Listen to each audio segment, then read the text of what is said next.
Assalamualaikum warahmatullahi wabarakatuh. Perkenalkan, nama saya Kinanda Anggraini dari kelas 9C MTS 6 Pasuruan. Di sini saya akan menerangkan materi tentang Orde Baru.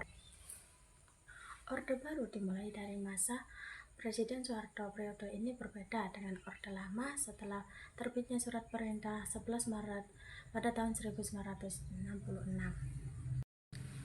Awal mulai masa Orde Baru, lambatnya tindakan Presiden Soekarno dalam membubarkan PKI memicu terjadinya demonstrasi pada 25 Oktober 1965. Mahasiswa mendirikan Kesatuan Aksi Mahasiswa Indonesia karena krisis yang semakin mendalam dan tuntutan yang besar pada sidang MPRS yang berlangsung dari 7 hingga 12 Maret 1967. Mandataris MPRS bersamanya Presiden Soekarno memutuskan untuk mengangkat derajat Soeharto sebagai pejabat presiden.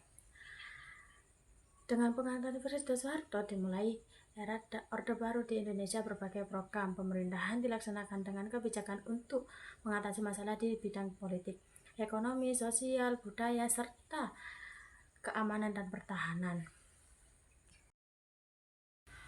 Orde Baru merupakan sebuah era penting dalam sejarah Indonesia yang bertujuan untuk memulihkan stabilitas negara pasca gejolak ekonomi dan politik. Orde Baru dimulai pada masa Presiden Soeharto. Periode ini berbeda dengan Orde Lama setelah terbitnya Surat Perintah 11 Maret pada tahun 1966.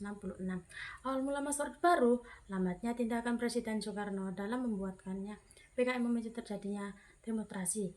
Pada 25 Oktober 1965, mahasiswa mendirikan Kesatuan Aksi Mahasiswa Indonesia karena krisis yang semakin mendalam dan tuntutan yang besar pada sidang MPRS yang berlangsung dari 7 hingga 12 Maret 1967. Mandataris MPRS bersama Presiden Soekarno memutuskan untuk mengangkat Jenderal Soeharto sebagai pejabat presiden. Dengan pengangkatan Presiden Soeharto dimulai era Orde Baru di Indonesia. Berbagai program pemerintahan dilaksanakan dengan kebijakan untuk mengatasi masalah di bidang politik, ekonomi, sosial, budaya, serta keamanan dan pertahanan. Pelaksanaan masa Orde Baru yang dipimpin oleh Presiden Soeharto berhasil memerintahkan Indonesia selama 32 tahun. Pemerintahannya mengimplementasikan sebagai program untuk menyelamatkan ekonomi nasional dengan fokus pada pengendalian inflasi dan penguatan nilai rupiah. Kepemimpinan ABRI, pemerintah Orde Baru berhasil menunjukkan kepada dunia kesuksesan dalam pembangunan nasional Indonesia. Hal ini semakin memperkuat kepercayaan masyarakat terhadap pemerintahan yang sedang berjalan.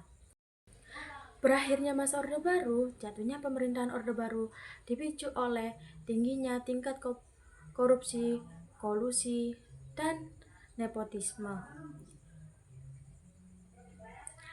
dalam pemerintahan serta beban utang luar negeri yang besar. Situasi ini memicu berbagai aksi protes dan demonstrasi, terutama dari kalangan mahasiswa. Pada 12 Mei 1998 terjadi bentrokan antara mahasiswa dan aparat keamanan yang mengakibatkan beberapa mahasiswa terluka dan meninggal dunia.